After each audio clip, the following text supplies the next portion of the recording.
আমার স্ত্রী তারাবি পড়তে গেছে, সামনে রমজান মাস আসছে। আপনার দিকে মেয়েরা মসজিদে তারাই পড়ে যায় না? যায়। আমার স্ত্রীকে নিয়ে মসজিদে গেছি নামাজ পড়তে, তারাবি পড়বো। আমাদের বাড়ির সামনেই মসজিদ আছে, তো আমি তারাবি পড়াই না, সময় পাই না বলে। একটু জামাত চালু হয়েছে এসারের, তখন আমরা গেলাম। তো আমার স্ত্রী গেল মেয়েদের দিকে, আর আমি গেলাম ছেলেদের দিকে। ভালো করে বুঝেন, ভুল না হয়। তো আমার স্ত্রী গল্পটা আমাকে শোনাচ্ছিল আর কি। তো এবার নামাজ চলছে, আমার স্ত্রী যে আগে পায়ে পা মিলাবে তারপরে নিয়ত বানবে, ঠিক কিনা বলুন? তো আমার স্ত্রী যে পায়ে পা লাগাচ্ছে, আর পার্শ্বের মেয়েটা খালি পা টানছে, খালি পা টানছে। আমার স্ত্রী এখনো নামাজে দাঁড়ায় নাই, ওরা কিন্তু নামাজ পড়ছে। আমার স্ত্রী পা লাগাচ্ছে, মেয়েটা পা টানছে। তো অনেকক্ষণ পর আমার স্ত্রী বলছে, এই নামাজে পায়ে পা লাগা। তখন মেয়েটা এরকম নিয়ত বেনে আছে, এরকম বলছে, আমি নামাজে পায়ে পা লাগাই না। নামাজ হবে? কথা বলেন এরা। এখানে নিয়ত বেনে আছে, বলছে আমি নামাজে পায়ে পা লাগাই না। নাকি হবে? ওই মেয়েটা কোনদিন নামাজ পড়ে না। রমজানে দেখছে পাড়ার সবটি বেটি ছেলে নামাজ পড়ছে, আমি যদি না পড়ি গোটা পাড়াতে আমার পুরুষের দুর্নাম হবে, হবে না? এই মেয়েটা পুরো পাড়ার মেয়েকে খুশি করার জন্য নামাজ পড়তে গেছে। নামাজ হবে না গুনাহ হবে? জোরে বলুন। গুনাহ শিরক হবে। আল্লাহর নবী বললেন, শোনো, শিরক করবে না যদি তোমাকে কেটে ফেলা হয়, যদি তোমাকে আগুনে জ্বালিয়ে দেওয়া হয়। হযরতে আনাস রাদিয়াল্লাহু তাআলা আনহু বলেন, কোন মানুষ যদি অঢেল গুনাহ করে আল্লাহর নাম গফফার এই নিয়ত যদি আল্লাহর কাছে ক্ষমা চায়, ও দয়াল মাবুদ রে, আমার জীবনে গুনাহ হয়েছে, তুমি ক্ষমা করে দাও। নবীজি বললেন, শুনে নাও, তোমার পাপ যদি আসমান পরিমাণ হয়, তোমার পাপ যদি দুনিয়া বরাবর হয়, দুনিয়া বরাবর গুনাহ করার পর আল্লাহ ক্ষমা করনেওয়ালা, এই নিয়ত যদি আল্লাহর কাছে ক্ষমা চাও, আল্লাহ তোমার দুনিয়া বরাবর গুনাহকে ক্ষমা করবে। বান্দা আল্লাহ কারো তাওয়াক্কা করেন না। তবে বান্দা যদি তুমি শিরকের মতন গুনাহ না করো, কারণ যে লোকটা শিরকের মতন গুনাহ করবে রে, আমার আল্লাহ তাকে ক্ষমা করবে না, করবে না। দাও প্রভু দাও আমায় আবার ওমর দারাজ দিল, হামজাকে দাও ঘরে ঘরে জীবন দিতে অকাতরে, হামজাকে দাও ঘরে ঘরে জীবন দিতে অকাতরে, আবার কাবা ভাঙতে এলে পাঠাও আবাবিল, দাও প্রভু দাও আমায় আবার ওমর দারাজ দিল, দাও খোদা দাও আমায় আবার ওমর দারাজ দিল। সচ্চা ঈমান দিয়ে পাঠাও শত সাহাবার, তাদের দেখে বিশ্ব আবার বলো মারহাবা। আবার পাঠাও আবু বকর, ফিতনা ফাসাদ সুখ সমর, অনড় টুটু পাহাড় সমান, দাও সে মনের মিল, দাও প্রভু দাও আমায় আবার ওমর দারাজ দিল, দাও প্রভু দাও আমায় আবার ওমর দারাজ দিল। দাওয়ালির মতো বীর সেনানি জগাতে নিখিল, দাও প্রভু দাও আমায় আবার ওমর দারাজ দিল।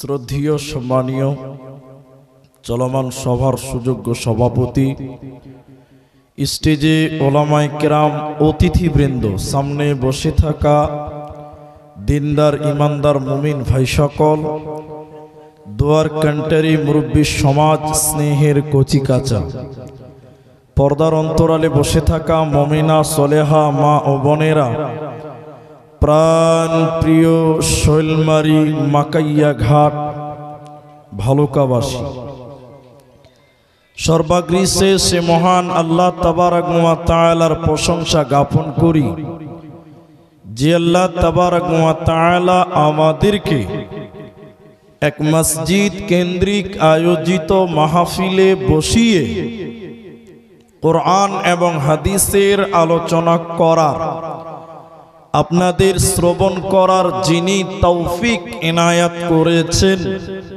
সেই মহান মুনিবের দরবারে শুকরিয়া আদায় করি। আমরা মুহাব্বতের সঙ্গে সকলেই বলি আলহামদুলিল্লাহ। দরুদ ও সালাম বর্ষিত হোক সরকারে কায়নাত তাজদারে মাদানী নবী কুল শিরোমণি ইমামুল আম্বিয়া, নবী মক্কি, নবী মাদানী, নবী মুস্তাফা, নবী আহমদ, নবী মুহাম্মদুর রাসূলুল্লাহ, বলুন সাল্লাল্লাহু আলাইহি ওয়াসাল্লাম। আল্লাহুম্মা আমিন, আল্লাহুম্মা সাল্লি আলাইহি, আল্লাহুম্মা বারিক আলাইহি। মোহতারাম ভাইও, আজিজ ও বুজুর্গ দোস্ত, গত বছর কি ব্যাপারে আলোচনা করেছিলাম আমার একটু মনে নাই, তবে আমি আপনাদের সামনে নতুন কিছু বলবো বলে আশা করেছি, যদি আল্লাহ তৌফিক দেন তো। আলাইহি তাওয়াক্কালতু ওয়া ইলাইহি উনীব। সম্মানিত উপস্থিতি, দীর্ঘক্ষণ যাবৎ কোরআন, হাদিস, গজল, কবিতা, বিভিন্ন রং, বিভিন্ন ডিজাইনের শুনলেন। একের পর এক বক্তাগণ বক্তব্য রেখে গেছেন। আমি আপনাদের শেষের বেলায় দু চারটি উপদেশমূলক বার্তা দিয়ে বিদায় হব ইনশাআল্লাহ। বিশ্বনবী মুহাম্মদুর রাসূলুল্লাহ সাল্লাল্লাহু আলাইহি ওয়াসাল্লাম মানুষের জন্য আদর্শ, মানব জাতির জন্য তিনি মডেল, আইডল। আল্লাহ তাবারক ওয়া তাআলা কোরআনে বলেছেন, লাকাদ কানা লাকুম ফি রাসূলিল্লাহি উসওয়াতুন হাসানাহ।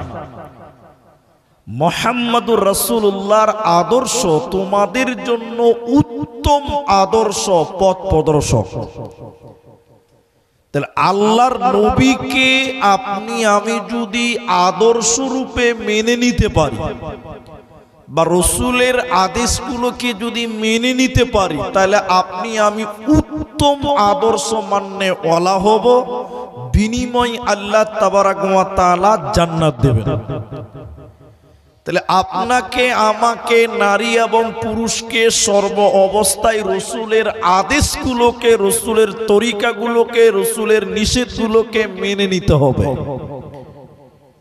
তাহলে আল্লাহর আদেশটা মানলে যে নেকি পাবেন, সেম নেকি আপনি পাবেন যদি রসুলকে মানেন। কারণ কোরআনুল কারীমে আল্লাহ তাবারক ওয়া তাআলা বলেছেন, মা ইয়ানতিকু আনিল হাওয়া ইন হুয়া ইল্লা ওয়াহয়ু ইউহা। মুহাম্মদ সাল্লাল্লাহু আলাইহি সাল্লাম নিজে থেকে কোনো কিছু বলতেন না, যা আল্লাহ আদেশ করতেন ওইটাই বলতেন।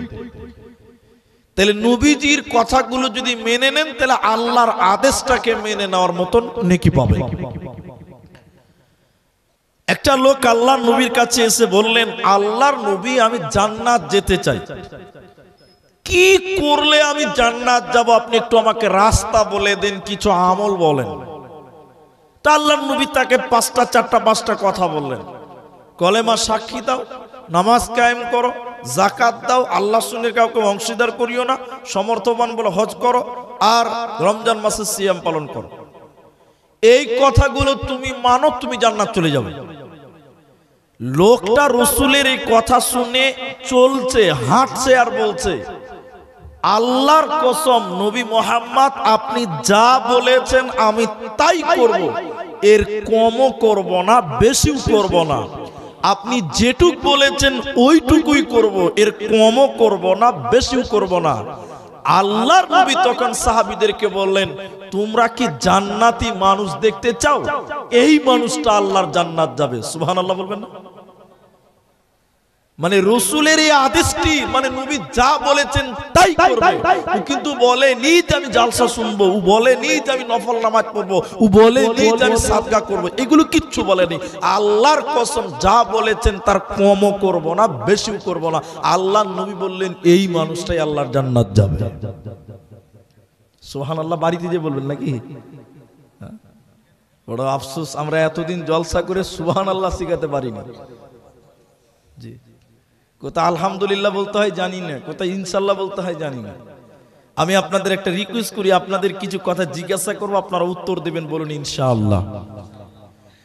তো রাসূলুল্লাহ সাল্লাল্লাহু আলাইহি ওয়াসাল্লাম একজন সাহাবীকে ডেকে নিয়ে ওসিয়ত করেছিলেন।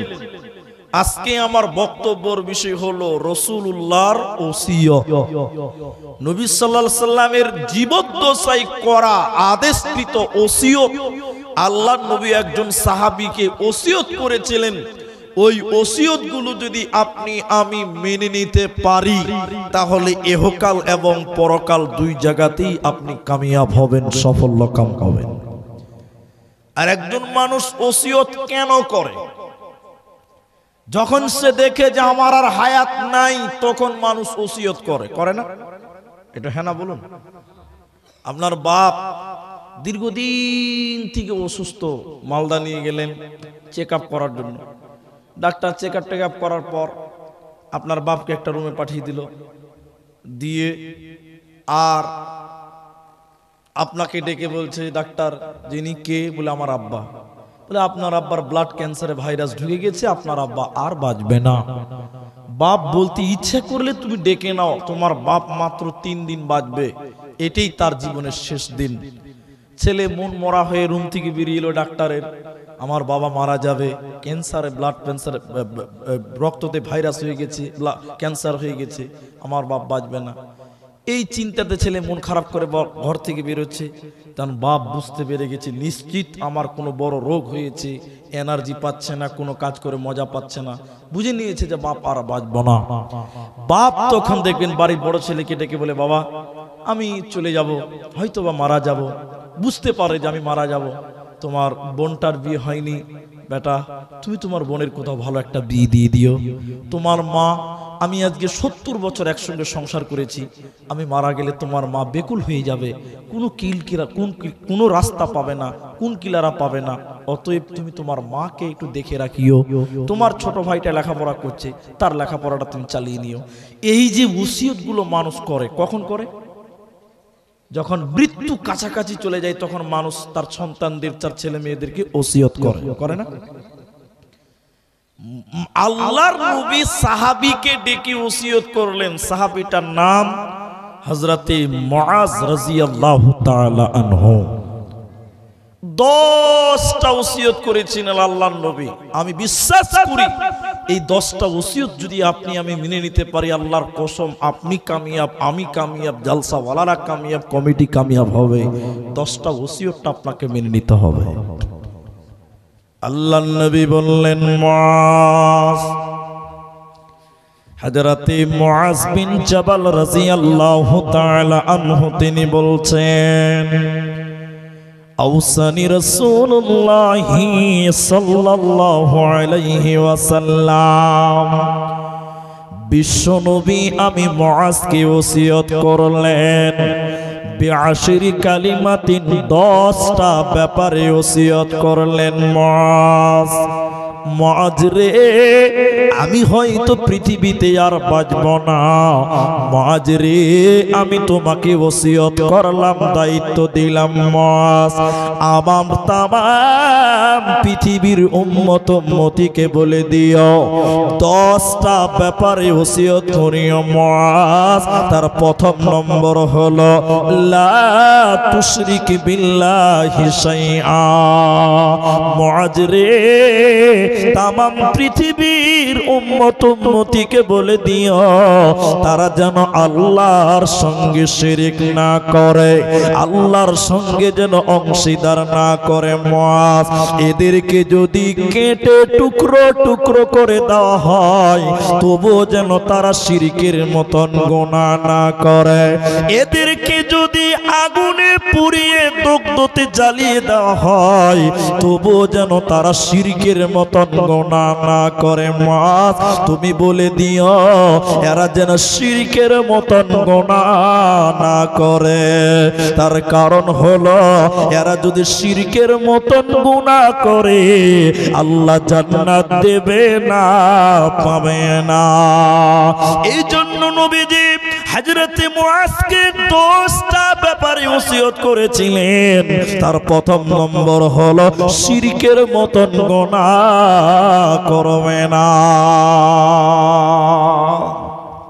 তার কারণ হলো কোরআনের ভিতরে আল্লাহ তাবারাক ওয়া তাআলা কোরআনের অন্য জায়গাতে বলেছেন, শোনো, ইন্নাহু মান ইউশরিক বিল্লাহ, নিশ্চয়ই আমি আল্লাহর সঙ্গে যে শিরক করলো, অংশীদার করলো, শিরকের মতন গুনাহ করলো, আমি আল্লাহ তার জন্য জান্নাত হারাম করে দিলাম। ওই লোকটা কোনোদিন জান্নাতে যাবে না, পাবে না। ওর থাকার জায়গার নাম জাহান্নাম। ওয়া লিল যালিমিনা মিন আনসার, এই মুশরিকের জন্য, এই গুনাহগারের জন্য কোনো সাহায্যকারী থাকবে না, কেউ সাহায্য করবে না। অতএব মুশরিক কোনোদিন আল্লাহর জান্নাতে যাবে না, পাবে না, পাবে না। এই জন্য নবীজি বললেন, মুআজ রে, তুমি বলে দিও এরা যেন পৃথিবীতে তাদেরকে যদি কেটে টুকরো টুকরো করে দেওয়া হয় তবুও যেন তারা শিরকের মতন গুনাহ না করে। এবার আপনাদের জিজ্ঞাসা করবো, একটা একটা করে উত্তর দেবেন ইনশাআল্লাহ। বলুন, এখন আমাদের দেশে শিরক আছে না নাই? আপনাদের এই আমাদের এই ভালুকা, হরিশ্চন্দ্রপুর এসব এলাকায় শিরক নেই? বহুত শিরক আছে।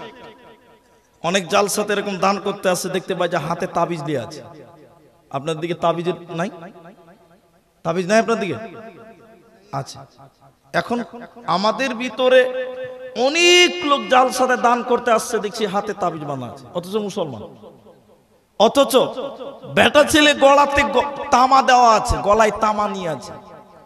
এমনও ছেলে আছে দেখবেন তার হাতে আবার চুরি পড়া আছে, আছে না? হ্যাঁ, এখানে আছে না?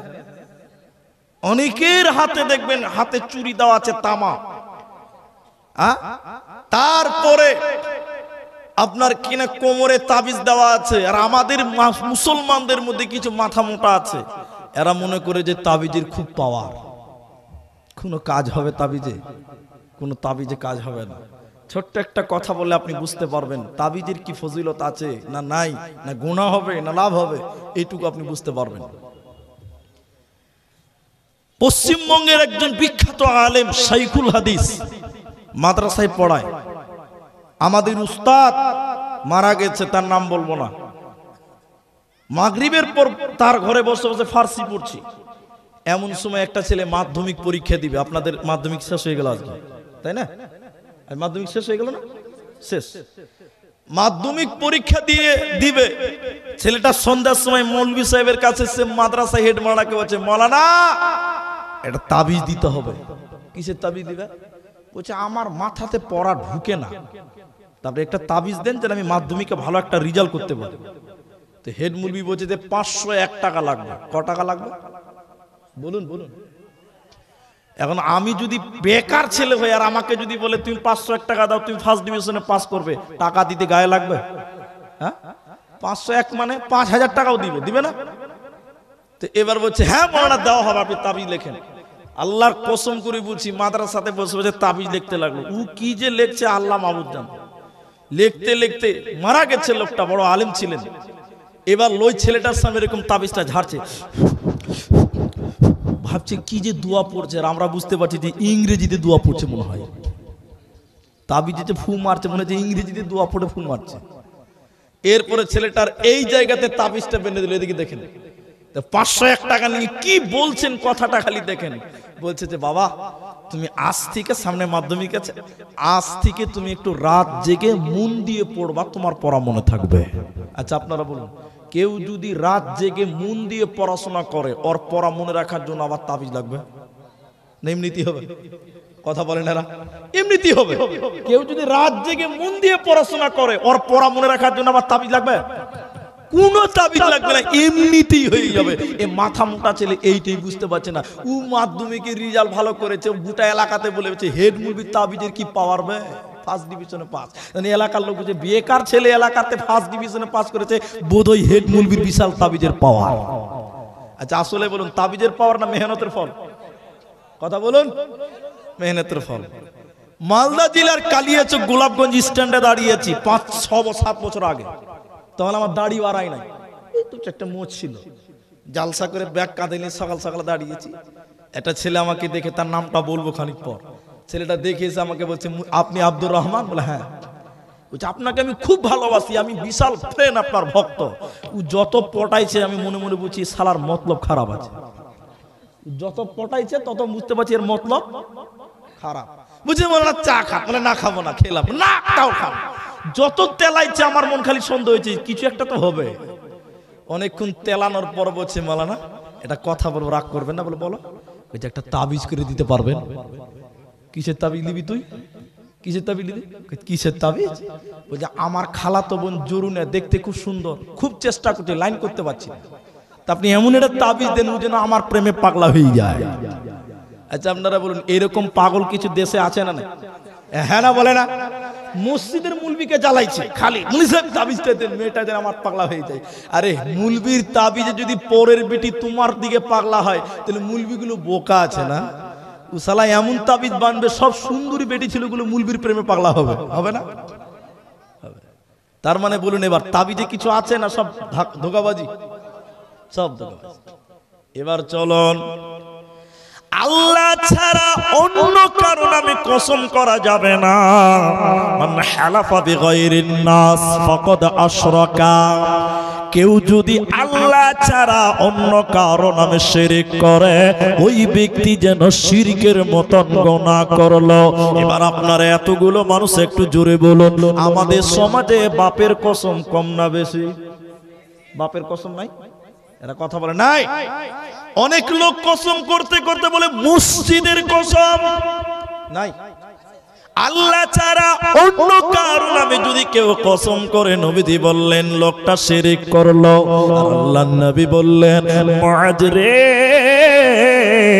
তুমি শোনো, যদি তোমাকে হত্যা করা হয়, যদি তোমাকে আগুনে পুড়িয়ে সারকার করে দেওয়া হয় মুআজ, তবু তুমি শিরকের মতন গুনাহ করবে না, তাবিজের কাছে যাবে না, আল্লাহ ছাড়া অন্য কারো নামে আপনার কিনা কসম করবে না, না হলে জান্নাত হবে না, পাবি না, পাবি না।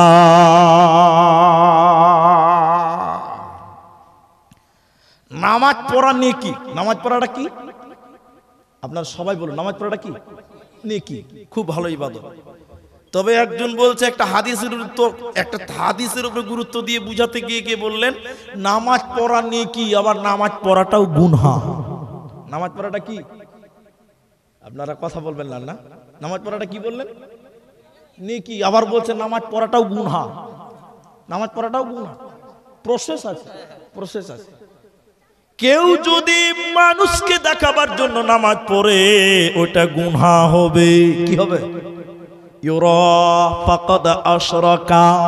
কেউ যদি লোককে দেখাবার জন্য নামাজ পড়ে, সেটা হলো রিয়া, আর রিয়াকে বলা হয় শিরক। অতএব কোন বিহাই যদি জালসাতে এসে, বিহাই গ্রামে জালসা নামাজে দাঁড়ায়, বিহাইকে দেখাবার জন্য যদি কেউ নামাজ পড়ে, এটা নেকি হবে না, বরং শিরক হবে।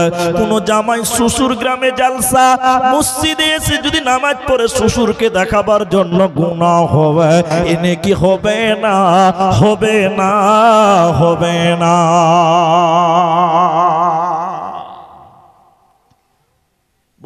আগে আমার স্ত্রী তারাবি পড়তে গেছে, সামনে রমজান মাস আসছে। আপনার দিকে মেয়েরা মসজিদে তারাই পড়ে, যায় না? যায়। আমার স্ত্রীকে নিয়ে মসজিদে গেছি নামাজ পড়তে, তারাবি পড়বো। আমাদের বাড়ির সামনেই মসজিদ আছে, তো আমি তারাবি পড়াই না, সময় পাই না বলে। একটু জামাত চালু হয়েছে এসারের, তখন আমরা গেলাম। তো আমার স্ত্রী গেল মেয়েদের দিকে, আর আমি গেলাম ছেলেদের দিকে। ভালো করে বুঝেন, ভুল না হয়। তো আমার স্ত্রী গল্পটা আমাকে শোনাচ্ছিল আর কি। তো এবার নামাজ চলছে, আমার স্ত্রী যে আগে পায়ে পা মিলাবে তারপরে নিয়ত বানবে, ঠিক কিনা বলুন? তো আমার স্ত্রী যে পায়ে পা লাগাচ্ছে, আর পার্শ্বের মেয়েটা খালি পা টানছে, খালি পা টানছে। আমার স্ত্রী এখনো নামাজে দাঁড়ায় নাই, ওরা কিন্তু নামাজ পড়ছে। আমার স্ত্রী পা লাগাচ্ছে, মেয়েটা পা টানছে। তো অনেকক্ষণ পর আমার স্ত্রী বলছে, এই নামাজে পায়ে পা লাগা। তখন মেয়েটা এরকম নিয়ত বেনে আছে, এরকম বলছে, আমি নামাজে পায়ে পা লাগাই না। নামাজ হবে? কথা বলেন এরা। এখানে নিয়ত বেনে আছে, বলছে আমি নামাজে পায়ে পা লাগাই না। নাকি হবে? ওই মেয়েটা কোনদিন নামাজ পড়ে না। রমজানে দেখছে পাড়ার সবটি বেটি ছেলে নামাজ পড়ছে, আমি যদি না পড়ি গোটা পাড়াতে আমার পুরুষের দুর্নাম হবে, হবে না? এই মেয়েটা পুরো পাড়ার মেয়েকে খুশি করার জন্য নামাজ পড়তে গেছে। নামাজ হবে না গুনাহ হবে? জোরে বলুন। গুনাহ শিরক হবে।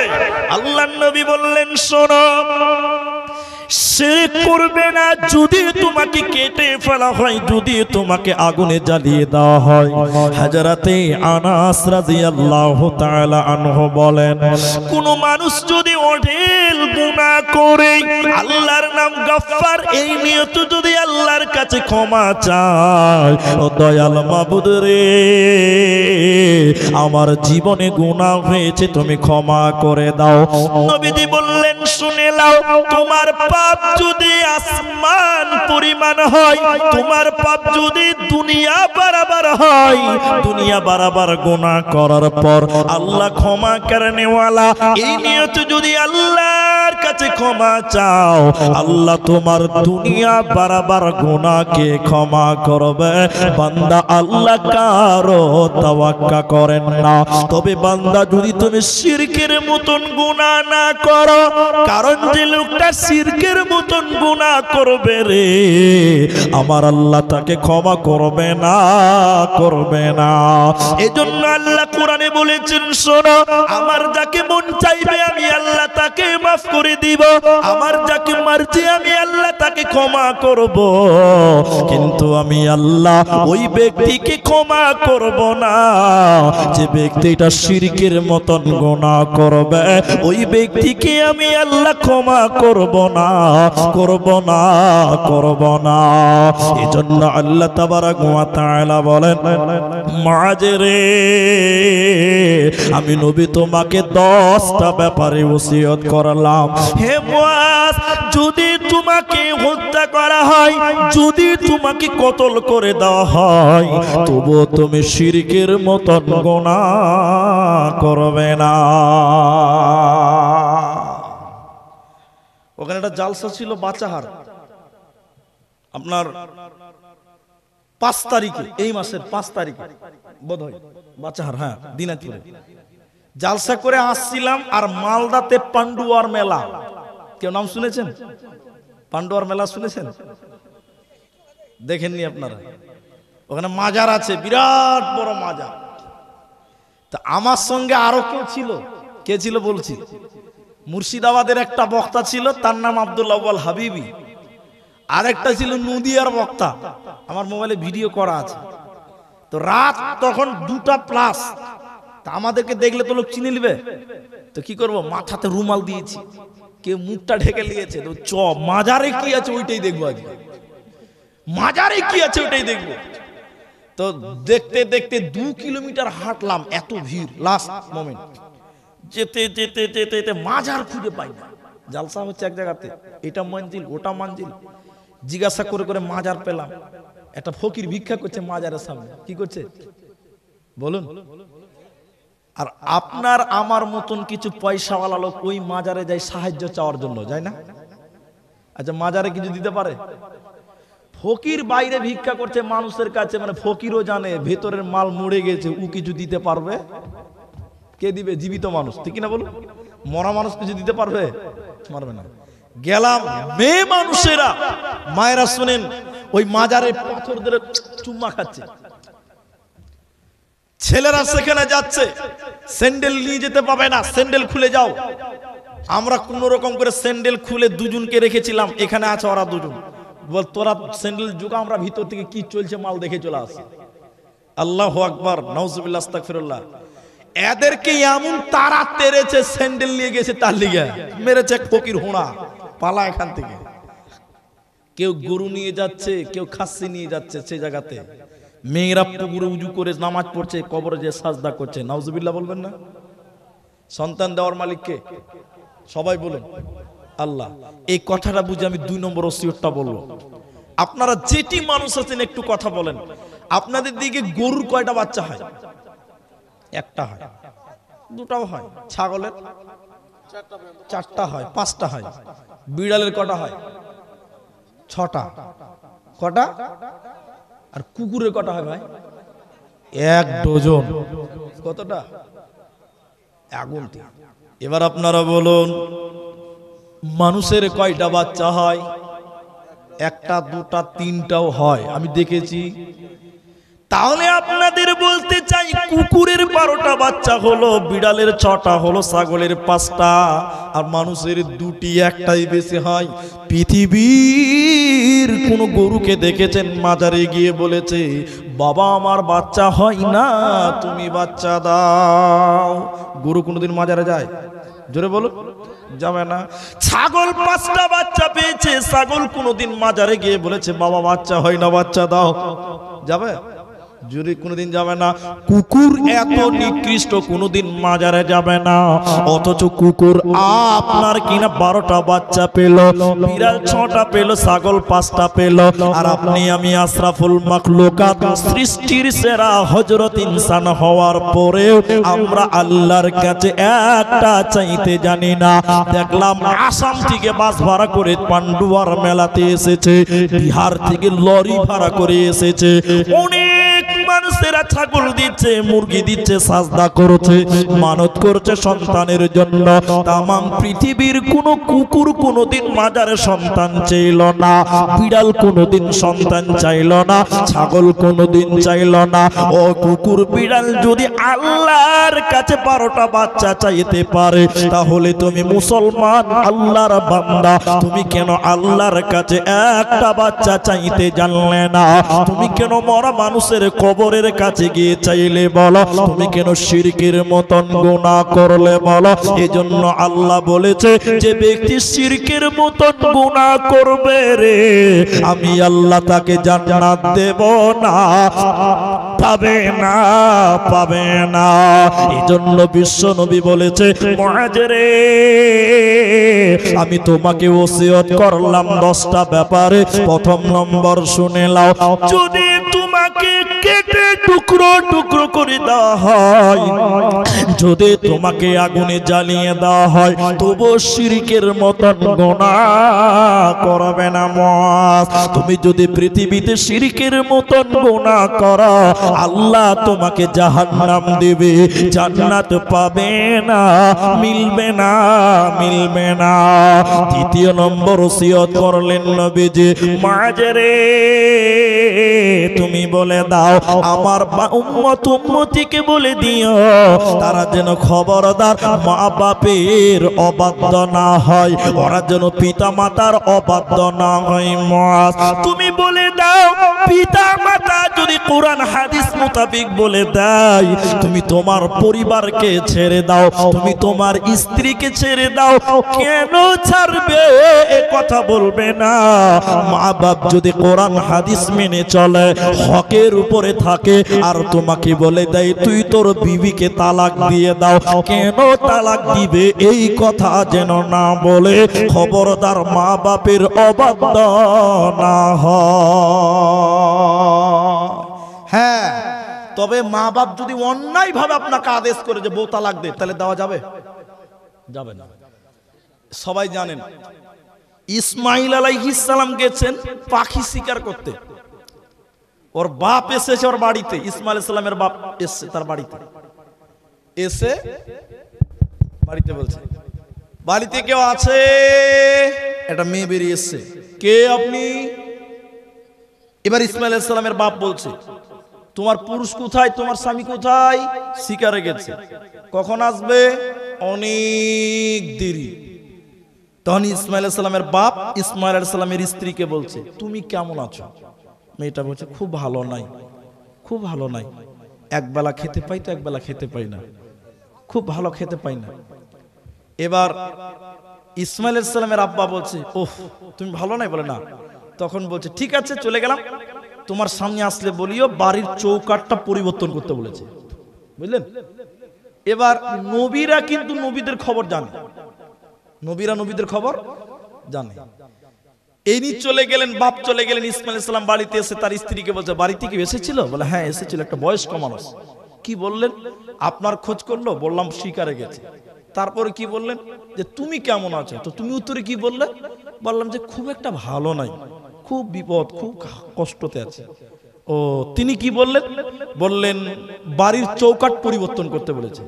তখন ইসমাইল আলাইহিস সালাম বলছে, বড় আফসোস, ইনি আমার বাবা, তোমার উত্তর ভুল হয়েছে, আমার বাপ তোমাকে তালাক দিতে বলেছে, তুমি বাড়ি থেকে চলে যাও, এক্ষুনি বাড়ি থেকে বেরিয়ে যাও। বাপের এক কথাতেই বউ তালাক দিয়ে দিল। আবার বিয়ে করেছে, আবার তার বাপ এসছে ইসমাইলের বাড়িতে, এসে বলছে, বাড়িতে কেউ আছে? বলে নাই, শিকারে গেছে। কখন আসবে? দেরি হবে। তুমি কেমন আছো মা? আলহামদুলিল্লাহ খুব ভালো আছি। কেমন আছি বলছে? আলহামদুলিল্লাহ খুব ভালো আছি। ও ঠিক আছে, বাড়ি আসলে বলিও বাড়ির চৌকাঠটা মজবুত করতে বলেছে। কি করতে বলেছে? মজবুত। চলে গেলেন। ইসমাইল আলাইহিস সালাম আবার এসে বলেন, বাড়ি থেকে এসেছিল? বলে হ্যাঁ একটা লোক এসেছিল, বয়স্ক মানুষ। কি বললেন? বলে তোমার খোঁজ করছিল। তুমি কি বললে? বলে শিকারে গেছি। তারপর কি বললো? যে তুমি কেমন আছো, আমার কেমন খোঁজ নিল। তা তুমি উত্তরে কি দিলে? কি বললে? বললাম যে আলহামদুলিল্লাহ খুব ভালো আছি। উত্তরে তিনি কি বললেন? বাড়ির চৌকাঠটা মজবুত করতে বলে গেছেন। তখন তিনি বলছেন, ওহ খুব ভালো, তোমার উত্তর সঠিক হয়েছে, আমার বাপ তোমাকে আদর করতে বলেছে, তালাক দিতে নিষেধ করেছে। সুবহানাল্লাহ বলুন। এর নাম বাপ। বাপ যদি হকের উপরে থাকে আর আপনাকে বলে গামছা পরে বাড়ি থেকে বের হ, আর যদি বলে যে তোর বাও তোর স্ত্রীকে আমি দেখেছি পরের ছেলের সঙ্গে ঘরে গল্প করছিল, মানে কিছু একটা নটর বটর হয়েছে, তোর স্ত্রীকে আমি দেখেছি, তালাক দে, তুমি আর প্রমাণ খুঁজতে যেও না, তোমার বাপ তালাক দিতে বলেছে, তুমি তালাক দিয়ে দাও। কথা বুঝতে পেরেছেন আপনারা? বাপ বাপ। আল্লাহ তাবারক ওয়া তাআলার নবী বললেন, মুআজ তুমি শোনো, পিতা মাতার অবাধ্য হয়ো না। দুনিয়াতে পিতা মাতার অবাধ্য হলে আল্লাহ তোমার প্রতি রাগান্বিত হবে, আর আল্লাহ যার উপরে রাগান্বিত হয় ওই লোককে কোনোদিন জান্নাত দিবে না। অতএব মা বাপের অবাধ্য হবেন না, কোনোদিন তাদের ঋণ শোধ করতে পারবেন না। একটা লোক হযরতে উমর রাদিয়াল্লাহু তাআলা আনহুর জামানায় প্রদেশের একটা ছেলে, ওই ছেলেটার বাবা বেঁচে ছিল না, তার বুড়ি মা দুনিয়াতে বেঁচে ছিল। মা আমার, বোন আমার, বেটিরা আমার, ওই ছেলেটার বাবা নাই, বুড়ি মা চোখে দেখতে পেত না, হাঁটতেও পারে না, এত বয়স হয়ে গেছে। ছেলেটা মনে মনে নিয়ত করলো হজ করতে যাব, আল্লাহর ঘর জিয়ারতে যাব, হজ করতে যাব। এই ছেলেটা হজের যাবতীয় প্রিপারেশন নেওয়ার পর বুড়ি মা, অন্ধা মা তার কাছে দিয়ে বললেন, মা আমি আল্লাহর ঘর জিয়ারতে চললাম। মা মা বলছে, বেটা আমার জীবনে বড় আশা ছিল, বড় শখ ছিল রে বেটা, আমি আল্লাহর ঘর জিয়ারতে যাব, বেটা আমাকেও সঙ্গে করে নিয়ে চলো। এই ছেলেটা তার বুড়ি মাকে, অন্ধা মাকে পিঠে করে বেঁধে নিল, এমান থেকে মক্কা এলো, পায়ে হেঁটে হেঁটে মাকে নিয়ে মক্কা আসার পর হজের যাবতীয় কাজ সমাপনী দিল।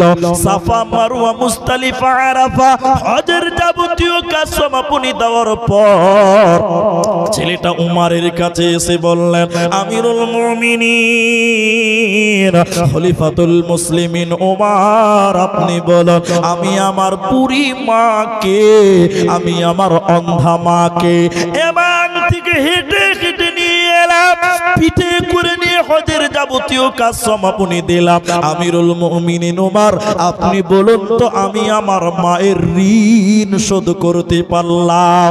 আমি কি আমার মায়ের মায়ের দুধের ঋণ শোধ করতে পেরেছে আমিরুল মুমিনিন, আপনি বলুন। হযরত উমর যেমন কারেন্টের শর্ট খায় এরকম হয়ে গেল। হযরত উমর রাগান্বিত হয়ে বললেন, কে বললে তুমি বলো, কে বলতে চাইছো তুমি বলো। শরীরের চামড়া কেটে কেটে যদি মায়ের জুতা বানিয়ে দাও তবুও মায়ের ঋণ শোধ হবে না। তুমি যদি নিজের শরীরের মাংস কেটে কেটে মায়ের খাবার বানিয়ে দাও তবুও মায়ের ঋণ শোধ হবে না। ওতে পৃথিবীর লোক বিশ্বনবী বলেছেন মা বাপের ঋণ কোনোদিন শোধ করা যাবে না, অতএব তাদের অবাধ্য হয় না। এজন্য বিশ্বনবী বলেছে মায়েরে খবরদার পিতা মাতার অবাধ্য হয়ে দুনিয়াতে চলবে না, না হলে জান্নাতে পাবে না, পাবে না, পাবে না। আরে মা বাবার কথা মতন যে জন চলে না, আল্লাহ নবীজির দয়া তারা পাবে না। হায়রে আল্লাহ নবীজির দয়া তারা পাবে না। আল্লাহর নবী আফসোস করে কাঁদতে কাঁদতে কাঁদতে কাঁদতে বলছেন উম্মত শুনে নাও, আজকে যদি আমার মা আমিনা বেঁচে থাকতো রে, আর আমি নবী যদি নফল নামাজে দাঁড়াতাম, আমি নফল নামাজে দাঁড়িয়ে গেলাম, এমন সময় আমার মা আমিনা পেছন দিক থেকে যদি বলতো ও বেটা মুহাম্মদ, আমি নবী নফল নামাজ ছেড়ে দিয়ে বলতাম লাব্বাইক মা, তোমার মুহাম্মদ হাজির আছে, তোমার মুহাম্মদ উপস্থিত আছে, ওতে পৃথিবীর লোক আমার মা নাই। খবরদার মা বাপের অবাধ্য হবে না, নহলে কিন্তু জান্নাতে মিলবে না, মিলবে না। মা কি জিনিস একটা গল্প বললে আপনি বুঝতে পারবেন, বাবা কি জিনিস সেটা আগে বলি তাহলে বুঝতে পারবেন। এখান থেকে ভালুকা কত কিলোমিটার হবে? 2 কিলোমিটার। এই মাকাইয়া ঘাট, এই গ্রামের একটা 4 বছরের ছেলে ঠান্ডা, জ্বর, কাশি, বিভিন্ন রকম 4 বছরের বাচ্চার রোগ হয়েছে। তোকে ভালুকাতে ডাক্তার বাড়ি নিয়ে যেতে হবে। আপনারা বলুন কে নিয়ে যাবে? বাবা। কে নিয়ে যাবে বলুন না রে বাবা? বাবা নিয়ে যাবে। এবার বাপ সাইকেলের পেছনে বসিয়ে বসিয়ে বসিয়ে বসিয়ে ভালুকা ডাক্তার বাড়ি নিয়ে যাচ্ছে। দেখবেন আপনারা একটু কথা বলেন, দেখবেন বাচ্চা ছেলে বেশি কথা বলে, বলে না? আমার বাচ্চা ছেলে 2 বছরের বাচ্চা আছে, একটা বল নিয়ে দেবো চলে, আবার তুলে দেওয়া নিয়ে কান্না, তুলে দিলাম আবার চালিয়ে দেবো, ওটাই ওর খেলা, ঠিক কিনা বলুন? আর বাচ্চা ছেলে দেখবেন একটা কথা বারবার বারবার বারবার বলে, বলেন? এবার ছেলেটাকে ওর বাপ সাইকেলের পেছনে বসিয়ে ভালুকা নিয়ে যাচ্ছে ডাক্তার বাড়ি। যেতে যেতে যেতে যেতে রাস্তার এক সাইডে ধানের জমিতে ওই সাদা বগ, বুঝেন কিনা আপনারা?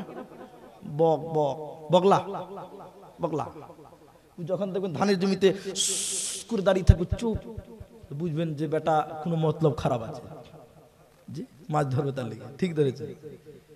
এই বাচ্চা ছেলে 4 বছরের বাচ্চা, জ্বর হয়েছে, বগ দেখে ওর বাপকে বলছে আব্বা। তোর বাপ বলছে জি বাবা। ওইটা কি? তোর বাপ বলছে বেটা ওটা বগ। ফের খানিকক্ষণ পর বলছে পাপা ওইটা কি? তোর বাপ বলছে বেটা ওটা বগ। ফের আবার বলছে বাবা ওইটা কি? বগ। একটা বাচ্চা ছেলে একটা কথা বারবার বারবার বারবার জিজ্ঞাসা করে, করে না? এই বাপ কবার উত্তর দিয়েছে জানেন? 55 বার। কবার? এটা একটা উপন্যাস বলছি আপনাকে, পৃথিবীতে ঘটেনি, তবে হাকিকাত কথা। বাপ একটা কাগজে লিখেছে তোর 4 বছর বয়স ছিল, ঠান্ডা জ্বর কাশি হয়েছিল, তোকে ভালুকা নিয়ে যাচ্ছিলাম, রাস্তাতে একটা বক দেখেছিলি, 55 বার জিজ্ঞাসা করেছিলি, আমি 55 বার বিরতিহীন জবাব দিয়েছিলাম। এবার 4 বছরের বাচ্চার 40 বছর বয়স হলো। ক বছর? আচ্ছা বলুন, বাপ জোয়ান থাকবে না বুড়া হবে? বুড়ার চেক ভোল ঢিল হয়ে গেছে, চোখের পাওয়ার কমে গেছে, চোখে দেখতে পাই না, প্রেসার, সুগার, থাইরয়েড, বিভিন্ন রকম রোগ হয়েছে। বুড়া বাড়িতে থর থর থর থর করে কাঁপছে, বাপ বুড়া মানুষ। এই বুড়াকে এবার ডাক্তার বাড়ি নিয়ে যেতে হবে। কে নিয়ে যাবে ভাই বলুন? বেটা। কে নিয়ে যাবে? বেটা। এই 40 বছরের বেটা এবার জওয়ান বুড়া একদম বুড়ি হয়ে গেছে। ছেলে থাকতে না পারে, বাপের দিকে তাকিয়ে দেখতে পারে না, ফরফর ফরফর করছে বাড়িতে। আর বুড়ি মাকে বলছে রেডি করে দে, আর ভালো লাগছে না বাড়িতে, বাবাকে রেডি করতে দেবো। মানে রাগের জ্বালায় কি বলছে হুঁশ নেই। তোর মা বুড়ি মানুষ, আর বাপকে যেমন পারলো লুঙ্গিটা কোন রকম করে গুছিয়ে দিয়েছে, মোটর সাইকেলের পেছনে বসলো, আর ভালো কাজ হবে ওই রাস্তাতে। আর বাপের পকেটে কাগজটা ভরা আছে, যে ওই যে হিস্ট্রিটা লেখা আছে। এবার বুড়া মানুষ মোটর সাইকেলে যেতে যেতে যেতে যেতে ওই বুড়া ওই জায়গাতে একটা বক দেখেছে। কি দেখেছে? বুড়াও কিন্তু বেশি কথা বলে, বলে না? বুড়া মানুষ বেশি কথা বলে না, প্যাক প্যাক প্যাক প্যাক করে বকে, বকে না? এবার এই বুড়া একটা বক দেখতে পেয়ে বলছে, ওর বেটাকে বলছে, বেটা রে ওই সাদা ওইটা কি রে বেটা, তোমাকে বললাম চুপ করে থাকতে, তুমি ফের কথা শুরু করে দিয়েছ। আর বাপ শুকনো ঢুকিয়ে নিল একটা। কিন্তু বুড়া মানুষ আর কি মনে থাকছে, বুড়া মুখ সামলাতে পারে না, ফের খানিক পর বলছে, জমির ওটা কি রে বেটা, এই ফের কথা বলছো তুমি। আর বাপ ভয়ে থরথর করে কাঁপছে, আর কিছু বলা যাবে না। কিন্তু বুড়া মানুষ মানে বাচ্চা ছেলে, মনে থাকে না। ফের খানিকক্ষণ পর বলছে, বেটা রে ওটা কি রে, সালা বুড়া ব্যান ব্যান ব্যান ব্যান করে তখন থেকে বকে চলছে। আর বাপ একদম হাই প্রেসারের মানুষ, দমাকে কোড়া লেগে গেছে।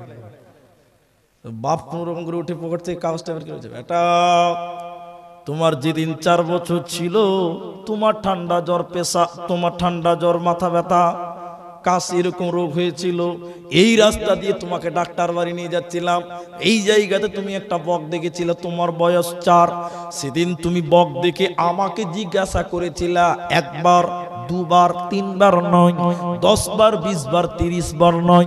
সেদিন বেটা আমাকে তুমি 4 বছরের বাচ্চা 55 বার জিজ্ঞাসা করেছিলা, বাবা এটা কি? সেদিন আমি তোমাকে 55 বার বিরতিহীন জবাব দিয়েছিলাম। আজকে তোমার বাপ, আমি বুড়া হয়ে গেছি, তুমি জওয়ান হয়ে গেছো, আমি তোমাকে 1 বার 2 বার 3 বার বলেছি, চতুর্থবার সহ্য করতে পারলে না, ধমক দিয়ে তুমি আমাকে নামিয়ে দিলে। বেটা শুনে নাও, আজকে যেমন তুমি আমাকে ধমক দিলে বিরক্ত হয়ে, তোমাকে যদি আমি ওই অবস্থায় ধমক দিতাম, যেদিন তোমার 4 বছর ছিল, সেদিন যদি আমি তোমাকে রাগ দেখিয়ে ধমক দিয়ে দিতাম, তাহলে বেটা আজকে 40 বছরের জওয়ান হতে পারতে না। অতএব মা বাপ কোনদিন বিরক্ত হয়নি, তোমাকে মানুষ করেছে, আজকে তুমি তোমার মা বাপের উপরে বিরক্ত হয়ো না। এই মা বাপের সঙ্গে নরম নরম কথা বলো, কওলান কারীমা, নরম নরম কথা বলবি। আল্লাহর নবী বললেন, মুআজ রে, আমার উম্মত উম্মতিকে 3 নাম্বার ওসিয়তটা করে দাও, ওয়ালা তাতরুকান্নাস সালাতা, তারা যেন ইচ্ছা করে 1 ওয়াক্তের নামাজ ছেড়ে না দেয়। 3 নাম্বার নবী বললেন, মুআজ তামাম পৃথিবীর মানুষকে তুমি বলে দিও, ইচ্ছা করে যেন 1 ওয়াক্তের নামাজ ছেড়ে না দেয়। এরা যদি ইচ্ছা করে 1 ওয়াক্তের নামাজ ছেড়ে দেয়, আল্লাহ তার দায়িত্ব ছেড়ে দেয়, আল্লাহ তার জিম্মা ছেড়ে দেয়। অতএব মুসলমান, খবরদার ফরজ নামাজ ছাড়বে না।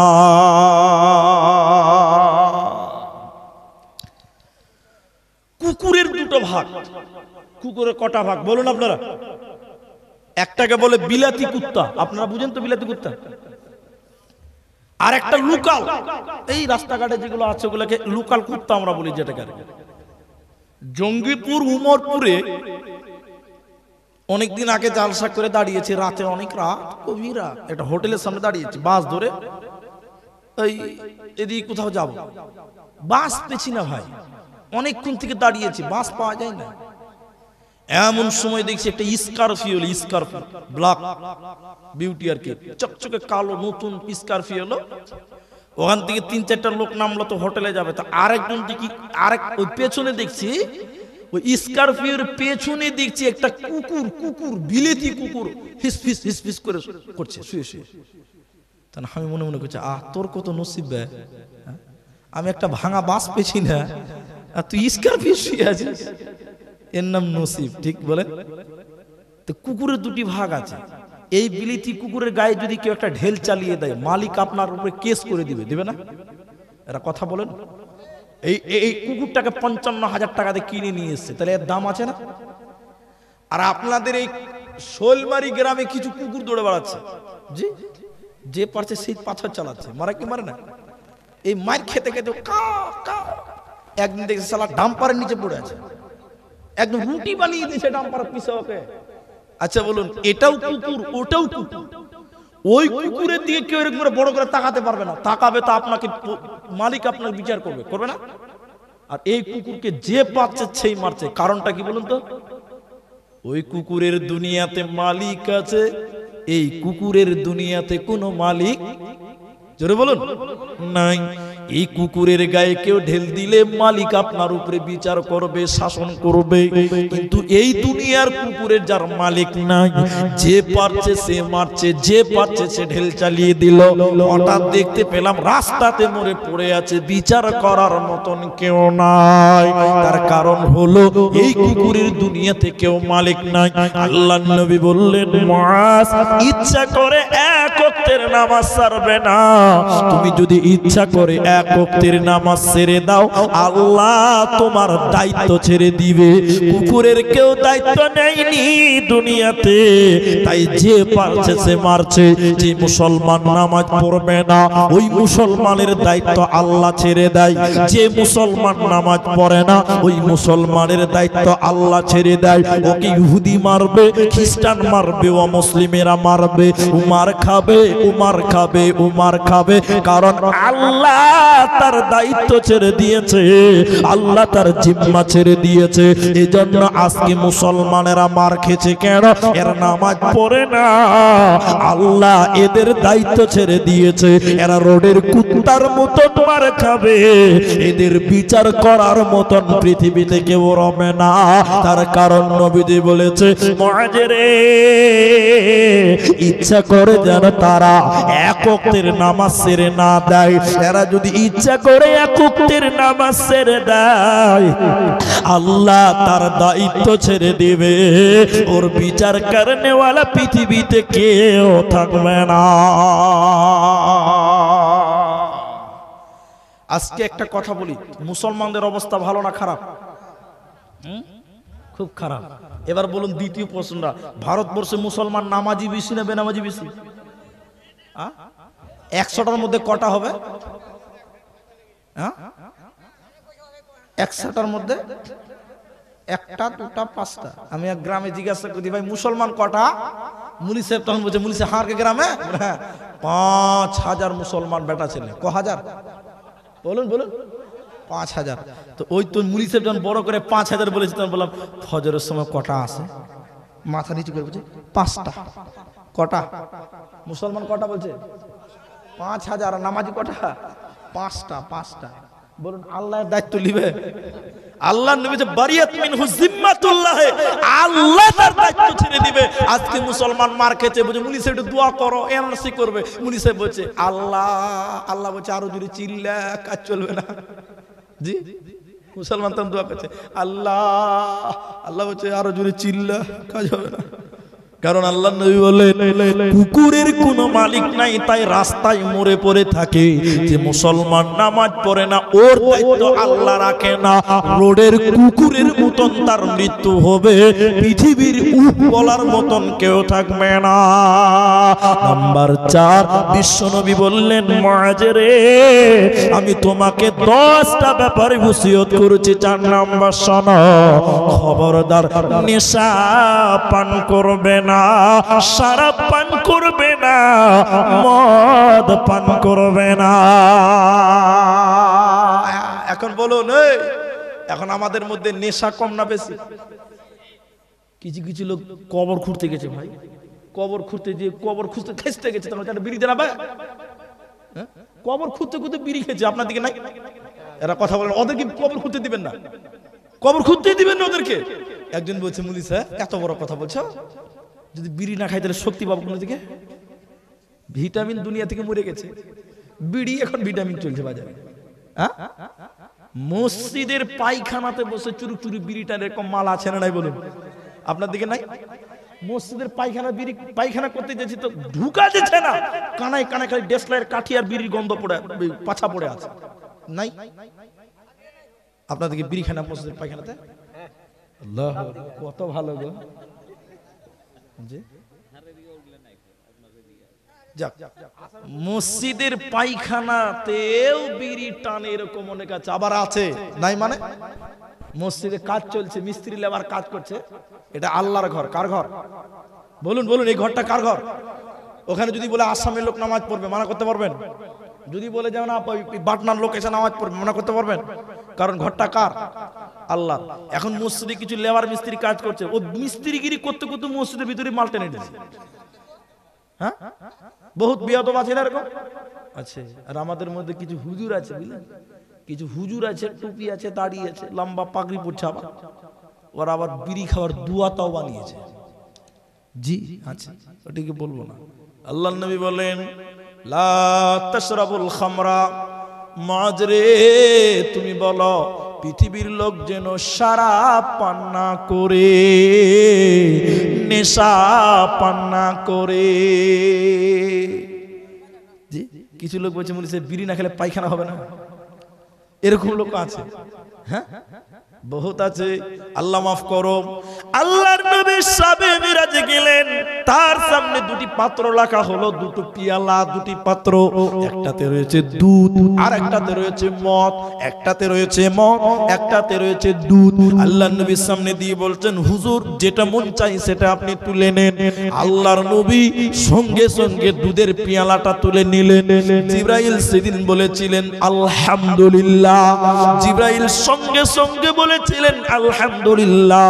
আল্লাহর নবী গো, আপনি দুধের পেয়ালাটা তুলে নিলেন, যদি আপনি ভুল করে মদের পেয়ালাটা তুলে নিতেন, কিয়ামত পর্যন্ত যত মানুষ আপনার উম্মত হিসাবে আসতো, সর্ব অবস্থায় মাতাল হয়ে পড়ে থাকতো, সর্ব অবস্থায় মাতাল হয়ে থাকতো। এজন্য বিশ্ব নবী বলেছে, মুআজের রে খবরদার হারাম খাবে না, নেশা খাবে না। যত পাপের কাজ, যত গুনাহের কাজ, সব পাপের মূল হোতা হলো শরাব। এজন্য নেশা পান করবে না।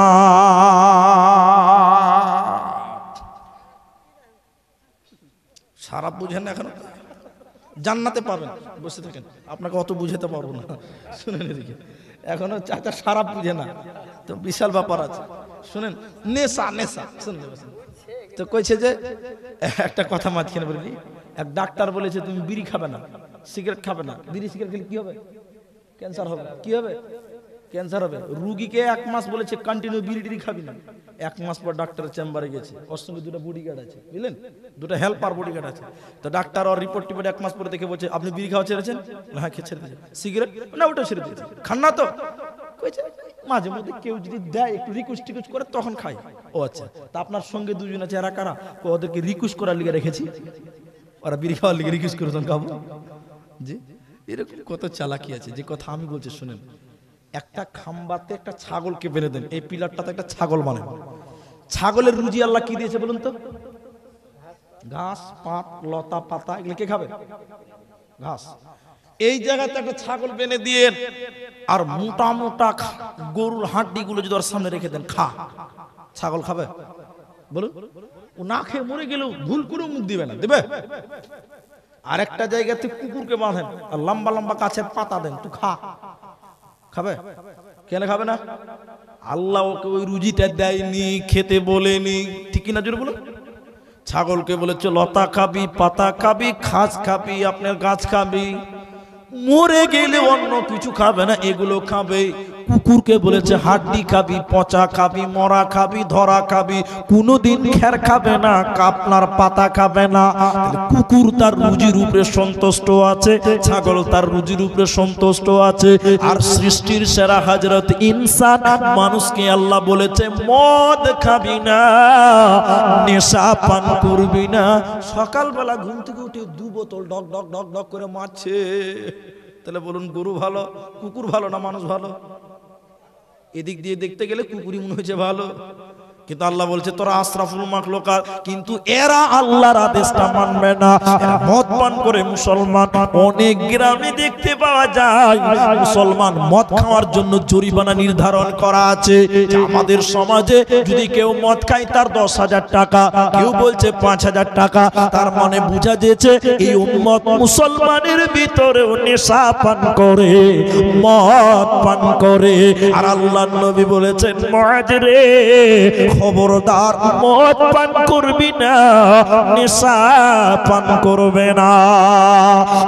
আপনার কিনে 1 হলো শিরক করবে না, 2 নম্বর মাতা পিতার অবাধ্য হবে না, 3 নম্বর নামাজ ছাড়বে না, 4 নম্বর আপনার কিনা নেশা পান করবে না, 5 নম্বর বিশ্ব নবী বললেন উম্মত এরে মুআজ শোনো, আল্লাহর অবাধ্য তোমরা হবে না।